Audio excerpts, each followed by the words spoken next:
The Marlins dropped game one in San Diego. However, it's time to reflect backwards on some incredible moments during the season and also look ahead to what could be tons more incredible moments with Marlins Radio's Kyle Seelaff, all on today's Locked on Marlins. You are Locked on Marlins, your daily podcast on the Miami Marlins, part of the Locked on Podcast Network, your team every day.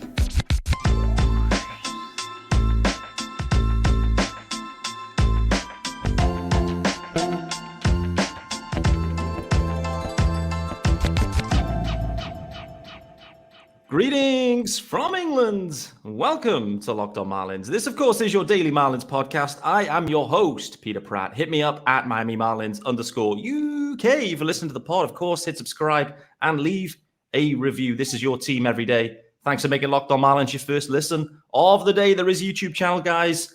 I think we're maxed out on subscribers now. We're over 1,000. If you haven't subscribed, then head on over there, hit subscribe. Also, if you are watching, you will have the benefit of the graphics. You will see Kyle Seelaff is in the house. Firstly, Kyle, how are we doing, brother?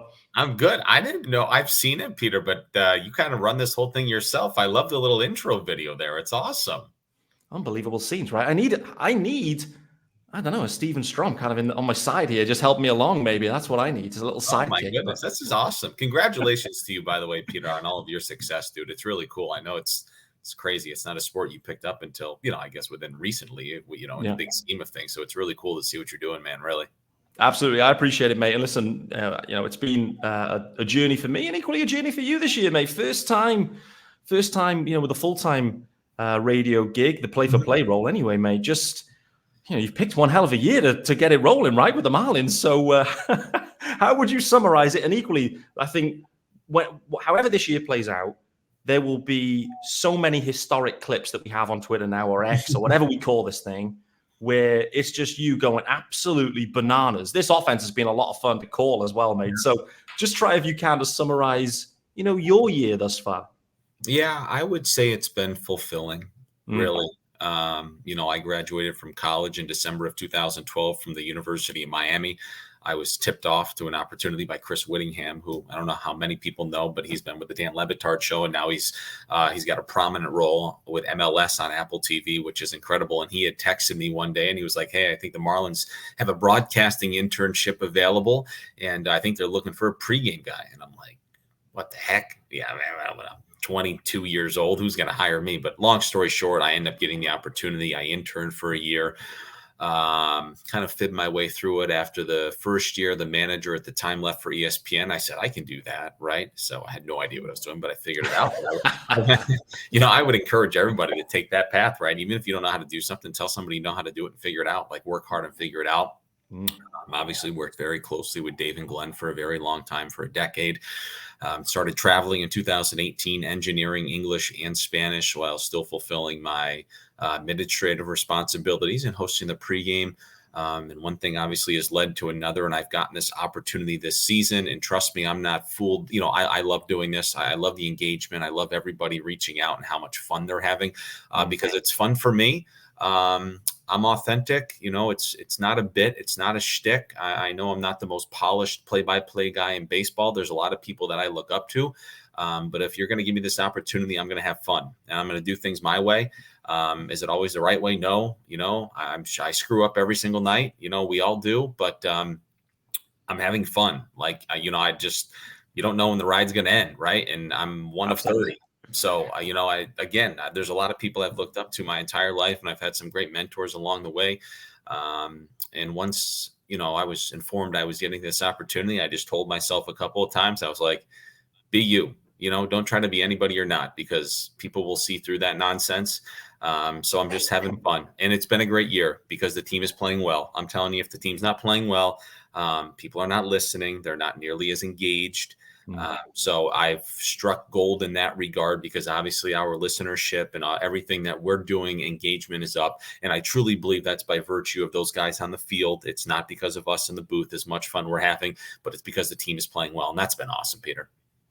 I'm with you on that, mate. I mean, I picked up Locked on Marlins last year thinking this sounds like a great idea, great concept, daily pods. Firstly, there was a lockout. That was just as I started, and it was like, hey, there's a daily pod, but there's a lockout now. I was like, oh boy, what have I done? And then the team last year was very interesting to cover in many respects. Some of it less on the field at times, to be honest with you, but nevertheless, to your point, this year the engagement is a lot higher. The viewers, the listeners, it's all a lot higher, and it's primarily driven by the fact that more people are interested in the team this year. Later in the year anyway. Normally by August, September, football season is definitely like on the horizon very much. Right. So I'm with you on that, but it's been a fun year. I mean, Kyle, try if you can to describe to me after a 5 home run game for the Marlins, right? Picture this, a 5 home run game. You're going bananas in the booth, which is yours, that's how you react, and we absolutely love it.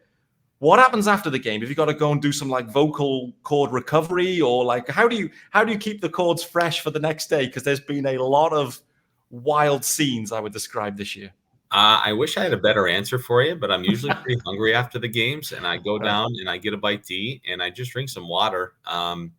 I really don't have an issue. You know what's so weird though? Like I always notice whenever we start spring training, for a couple of days after the first couple of games, my throat kind of hurts. I don't know if it like get calloused up or something. I don't know. Like at this point in the season, I just drink a ton of water and I'm good to go. I mean, I guess I wish I had a better answer that I'm, doing 15-minute exercises and, singing to myself to keep things going. But I don't do anything. Maybe I should. Maybe one day it'll come back to bite me, but I'm good.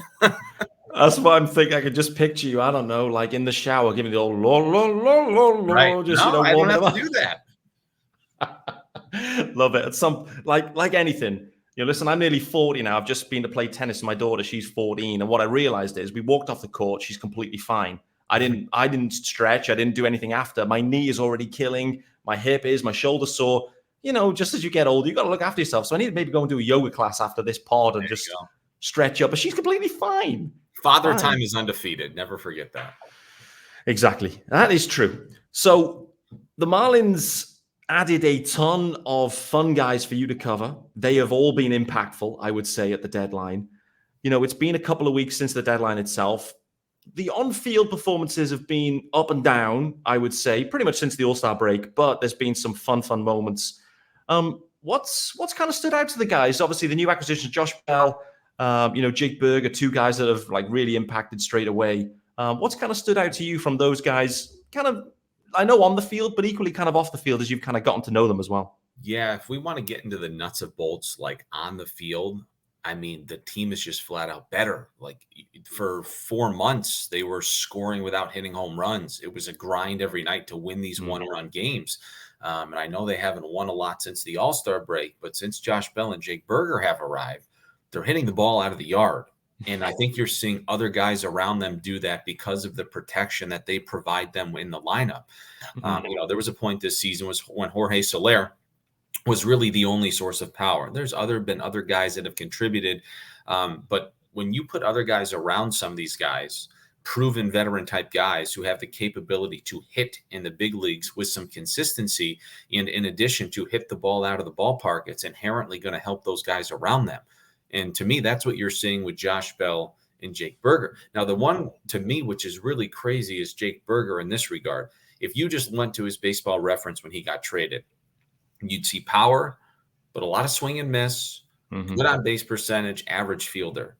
Okay, he's come to Miami. I don't think he's made an error. Maybe he's made one. He's been unbelievable in the field. Not only is he hitting for power, he's hitting for average, and his on-base percentage is through the roof. We're going to play tonight, and he's got a 12-game hitting streak going. Right? Like that's not Jake Burger. That's not the baseball. That's not the back of the baseball card. Jake Burger. That's a great deal for Kim Ng, and this is no slight to the White Sox, but I saw Jake Eater is really struggling with them in a couple of starts in the minor leagues. I'm not saying Kim has fleeced the White Sox, as I hope Jake Eater goes on to have an unbelievable career. But Jake Burger's locked up for another 6 years or whatever it is.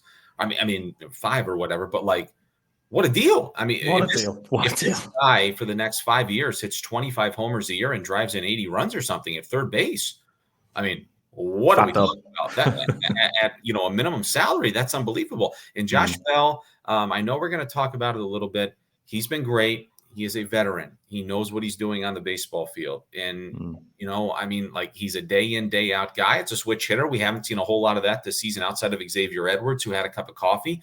So there's that element too. And I know we'll get into it here, but, I think he's probably going to opt in. I don't care how well he does down the stretch. I think that's a guy that's going to opt in, and the Marlins are going to have Josh Bell in his services next season. Oh, baby. Kyle Seelaf teasing. He's teasing topics. I mean, we've got the rundown to help us. So those that are watching, will know that this is coming. But boy, oh boy, he's teasing it out, which I love to see. And that is exactly the answer I want to hear. But we're going to dig into that a little bit more. We also need to talk about old friends, because this series, Garrett Cooper is facing off against the Marlins. Obviously, Ryan Weathers going against the Padres. So we're going to talk about that as well. And Luzardo going on the mound this evening, and hopefully a way for Luzardo to turn things around. But before we do that, guys, this episode is brought to you by our good friends over at Bird Dogs. Yes, sir. And those graphics are already up. So, Carl, are you a Bird Dogs guy? Have you got any of these shorts? Because I think they're right up your street, actually, if you haven't. No, I got to try these out. I've seen the promos for them. I got to try them. Oh, baby, this one's for you, mate, because these Bird Dogs, they make you look good, mate. Stretch khaki shorts designed to fit slimmer through the thigh and leg. That's what we're looking for, right? I'm in elastic right now, Peter. If these things stretch a little bit, I am in desperate need of something with a little give, because I'm in a bad place. I'm in a bad place. So maybe this is exactly what I need. Boy, oh boy, there's a promo code coming for you in a second, mate. Don't you worry about that. So, these could be right for you. They haven't got any of that kind of stiff, restricting cotton. These are sculpted, designed to fit slimmer and giving you that sculpted look. No doubt about it. So listen, guys, sounds like Kyle is all in on these ones, as am I.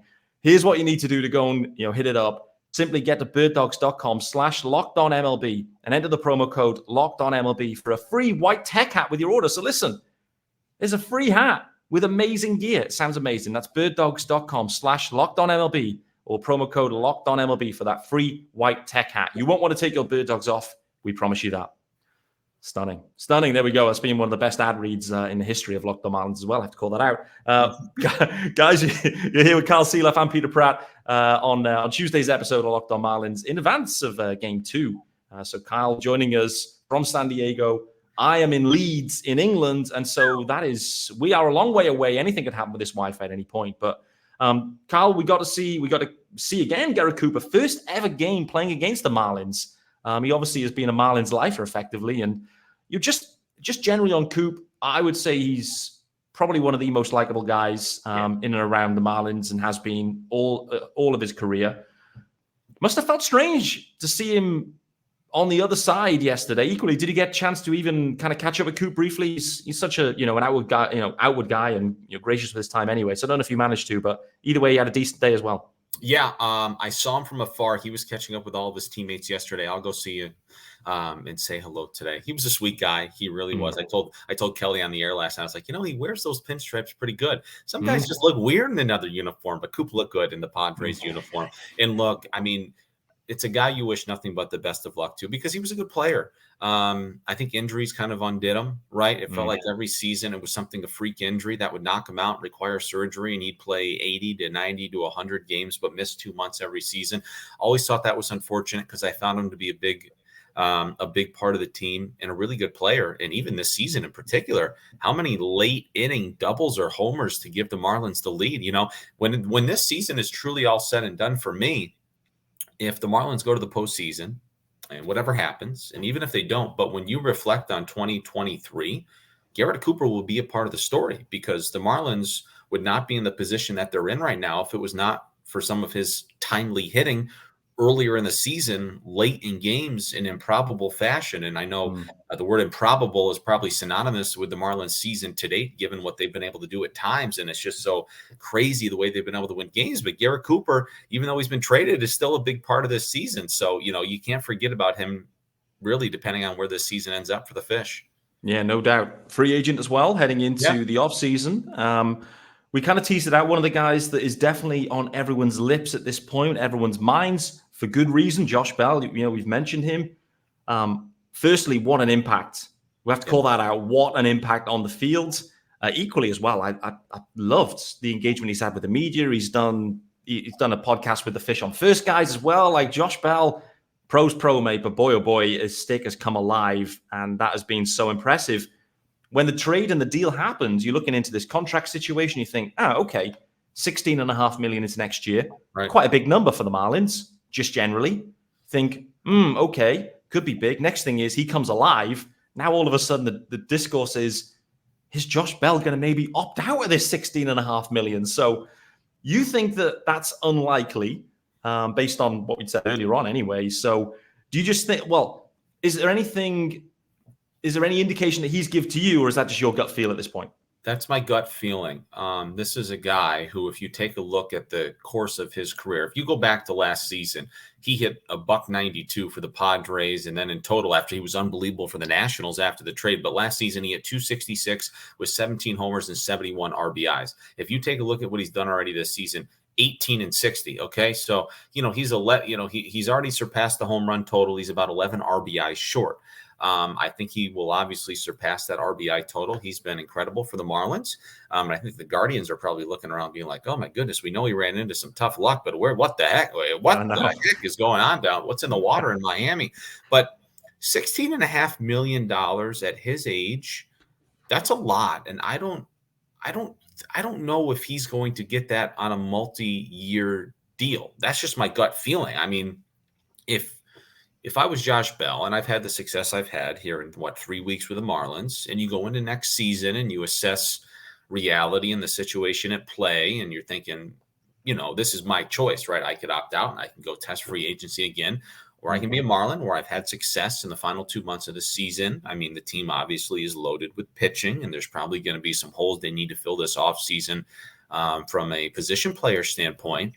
But for a guy, I don't know if it's fair to say he's at the tail end of his career. It's not like he's 40 years old, but he might have another 5-6 years in him. But at this point in his career, it's been very up and down the last couple of years. Great with the Nationals last year, struggled here in San Diego after the trade, struggled in Cleveland this season, and then he's on an absolute heater of a lifetime with the Marlins right now.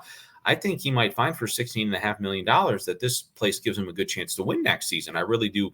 I do feel that way. Now, if he gets some hunch or some direction that, hey, if you opt out, we can get you 2-40.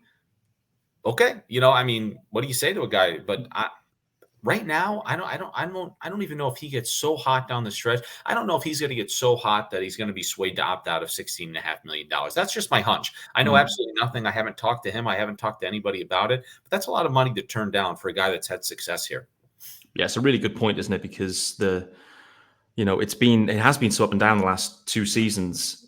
Good with the Nats. I mean, he seems to like playing the NL East. That seems to be his division. I remember when I think the Marlins were thinking about trying to go in for him in the offseason. I was like, great. Like, he always seems to hit well in Lone Depot. Was just my gut feel or just my memory of that. I do wonder if the Marlins maybe consider trying to rework something and maybe kind of kick the can down the road a touch and kind of say, hey, actually, maybe we'll rework this deal and give you another player option here into next season. And, make sure let's firm up this year. We want you next year, 100%. We'll maybe give you a player option. I don't know. The thing is Kim makes this deal. It raises a few eyebrows. Cooper has to go the other way because there's just no space on the roster. Someone has to go. Gene Segura obviously going as well. She makes the deal. And now she's seeing the benefit. He's on a heater. He's loving it. He's obviously enjoying the environment. Like, it feels like you want to cash in on the good vibes in some ways of like, it's all of a sudden it's clicked. Let's ride it out together. And, like you said, there's a lot of pitching around this club. There's a few injuries at the moment from the pitching staff all year, but equally right now as well with Cueto going down recently. But there's plenty of things to like here with this Miami team right now. And I think Josh Bell, he's having success. Why would you want to go elsewhere at this point, perhaps? I agree with you. And I love kicking this stuff around without knowing anything, but I think I find this part of the game really, really fun. But this is a guy that's 31 years old. Okay. He's having a lot of success. What if the organization approached him and said, we'll give you 3 years and $45 million to take you through your age 34 season. Here's financial stability, right? You're on the board. It's $16.5 million next year. Let's knock it down to $1.5 million, but let's provide you with stability for 3 seasons. And who knows? I mean, I don't know. I love talking about that stuff though. Is it unreasonable to think he's a $15 million a year player? I mean, what if he stays around for 3 years and he hits you 20 to 25 homers a year? He's reliable. He stays on the field. He's not a threat to be hurt all the time. He plays a good first base. He's a good clubhouse guy. $15 million is not an absurd amount in a going rate for a player of his caliber, I don't think. I think in a microcosm, it could be, the Marlins could put their own little spin on it, and it could kind of be like a Braves situation. Arise is under team contract for a little while. Maybe you lock up Bell for a few years. What do you do behind the plate? What do you do at shortstop? That remains to be seen. But Jake Berger's here for the long haul. I think Jazz is here for the long haul, unless they were to entertain trade possibilities there. You've got Brian De La Cruz and Jesus Sanchez. You have a young starting rotation. I'm not saying that this is the Atlanta Braves in Miami by any means, but what I am saying is if you can find stability and keep a group that's cohesive together, oftentimes those guys are not worried about anything. They're not worried about their livelihoods, and they can allow them to go to the ballpark every day, knowing that they have stability in one location. And of course, trades are always possible. But I don't know, I could see this team, given where they're at, being together for a while. And here's another guy for you. I could see them approaching Jorge Soler potentially, and being like, hey, what do you think about multiple years? He's a guy that could he go get 20 million next year? Maybe, right? I mean, he's played that kind of baseball. He's a really good player. He's a World Series MVP, and it's unfortunate he was hurt last season, because this is a guy that's been on a tear this year. And at times he's carried this offense. He's going to be pushing 40 homers here, and he might get there if he can get hot again for the final 6 weeks. Is he going to get 20 million? Maybe. Does he leave and take 20 million elsewhere? Maybe. Can you blame him? No. But what if the organization says, here's, something similar, 3 and 50. I don't know. I mean, I think they have an opportunity to keep some of these guys here for the long haul. And again, I just like kind of throwing that out there. It's a fun part of the game to me. You never know, but you could see pretty quickly if they locked up a guy like Bell and Soler, then you prioritize the offseason. How do we get better instead of, oh man, we've got 6, how do we fill 6 spots? How do we put a group back together instead of, hey, we've taken care of 2 guys and now we can prioritize X position and Y position. Then we feel really good going into next season. And then the majority of your offseason can be spent trying to fill in gaps and maybe those 4A players who can come up in terms of injuries and stuff. So I don't know. We can do that for an hour, but I could see why I could see this team being good next season. I really can, Peter. Yeah, me too. You make a great point that I think if you walk in the offseason with 4 starting, 4, 5 holes like in your offense, like that's a lot of ground to cover, even for Kim. Like, she can cover ground, and she can cover it at multiple deadlines, as we've seen. I mean, that's the other question, just more generally, is, obviously, I think Davey Martinez extension, manager-wise anyway, I think was announced yesterday for the Nats. Kim expiring deal. I do wonder, Kim has nothing else to prove here for the Marlins. Like, for me, she's absolutely nailed this role and this job. She's been immense. And so I do wonder if, they look to try and enter into something kind of sooner rather than later. There's nothing more to see with Kim Ang, to be honest with you, to commit. So I do wonder if that happens. And then maybe that helps everyone kind of, planning into the offseason. You have the direction. And while you've got a question mark and multiple spots that could open up, I don't think that really helps anyone, to be honest with you. So I do wonder if maybe Bruce maybe thinks, hey, this could be the right time. I know performance is king, but we've seen enough improvement here to know that, we're trending in the right direction with Kim, I think. What about you? Correct. I agree with you. And to me, there's enough here to get you excited about the future where you're not feeling like this is a one-off season. Now, again, I think they'd have to try to control some of these guys that are on expiring deals. I mean, I don't think Bell's going to opt out. So even if you don't give him a multi-year extension, you have him for next season. A guy like Soler, I think he loves Miami. He has his family. I think he loves playing for the Marlins. I wouldn't say it's stress-free, but I think he's been freed up a little bit being in Miami, because you don't have the pressures of New York. If that makes sense, where you almost feel it every day. I think Marlins fans are great, and they're very, very supportive of the players, and it kind of allows the guys to be freed up a little bit more. But to me, it's not a one-off. I think there's things they could do fairly quickly and fairly easy that will allow them to put a really, really good product on the field next season. And we'll see, because you're right. If you limit the question marks and you have 1 or 2 headed into the offseason, 2 or 3 instead of 4 or 5, you can start to prioritize and not just prioritize, but you can start signing minor league free agents. You can start building depth organizationally, where you don't feel like you have a hole when somebody inevitably gets hurt. Nobody's ever gone injury free.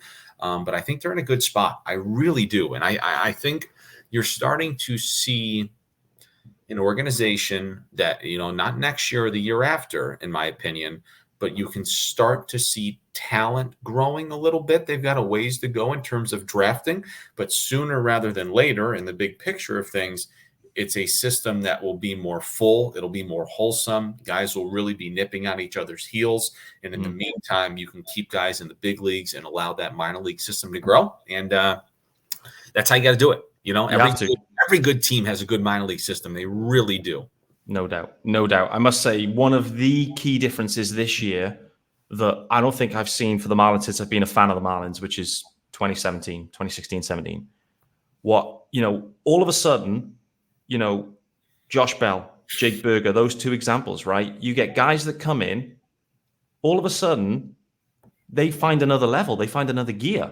Yep. Brant Brown and what he's done just generally, the staff, the hitting coaching, all the development staff in and around the club, it feels like it's just a completely different situation this year than it's been for many years. And they're being able to extract better performances out of players. It's not trying to get them to a level. They're at a level already, and it's taking them to the next one.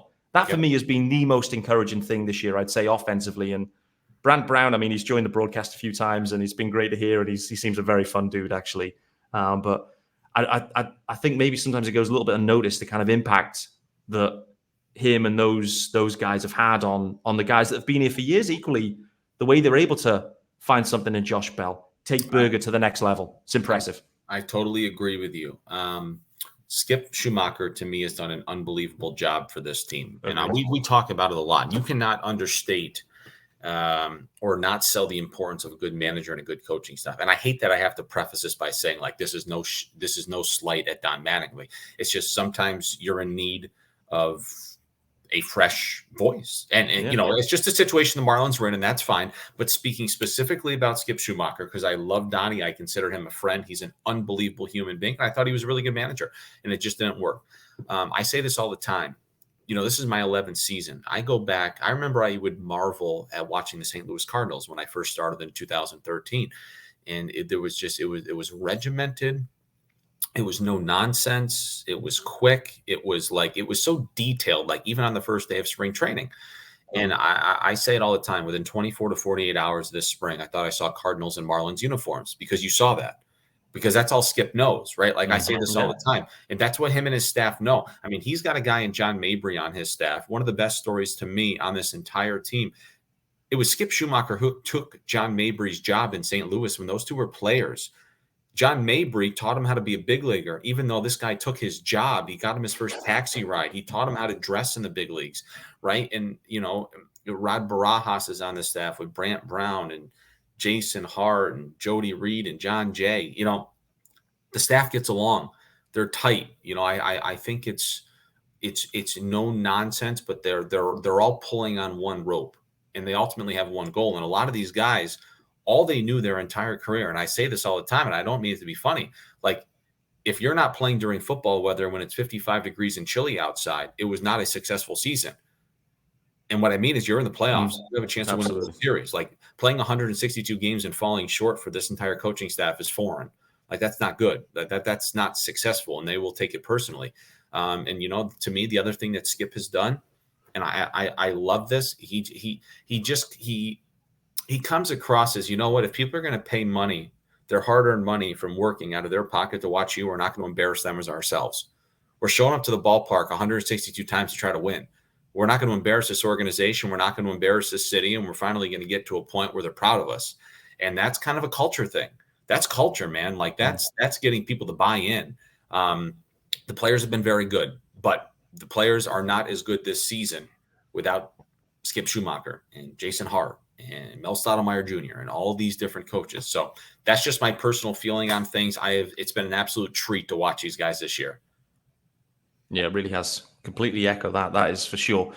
One final one that we'll get out of here. Ryan Weathers, well, kind of two ones, to be honest with you. There's two guys I wanted to briefly touch on. Ryan Weathers was required to start yesterday's game. And again, revenge game maybe for Ryan Weathers. Cueto going down onto the IL as well. I saw as well. So I wasn't sure if it was going to be just a one start thing, but onto the IL with some sort of illness issue. So hopefully Cueto's back in the minimum amount of time. But Ryan Weathers, what did you make of him? I mean, he's pitched now twice for the Marlins, both what I would say in very difficult situations. It's not been easy for him. The first time out was, he just had to throw as many pitches as he could against the Rangers and a great offense. In this one, the juices would be high for the guy, no doubt. Like, he wanted to prove a point, right?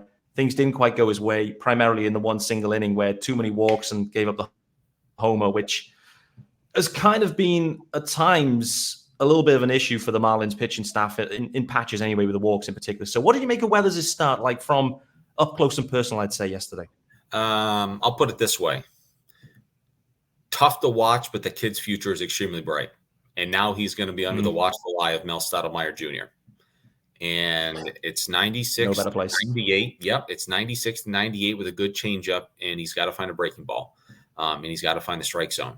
But if he can do that, it feels like Ryan Weathers has been around forever, because he made his major league debut when he was young in 2020 in Game 1 of the National League Division Series against the Dodgers in Arlington in the bubble.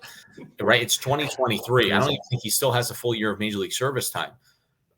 Give it some time. I understand, I guess, maybe the visual of it now, like the Marlins are in a wild card position and they have to bring him up out of necessity, what felt like, and it doesn't go well. Ha-Seong Kim with the second inning grand slam sinks him early, and it's like, man, oh man, what are we doing? Give it some time. I know that can be hard to see right now, but Mel Stottlemyre Jr. is going to work with him. He's big and strong. I know we live in a day and age of velocity. He's got it. He's got a good changeup. If the kid can find a breaking ball, to me, he's going to be a big part of the rotation moving forward in the coming seasons. It's the perfect segue into a guy that has basically been down exactly the same path, I would say, with the Marlins. They acquire him in a trade. Jesus Luzardo, he came in straight into the rotation at the time. It wasn't the most polished.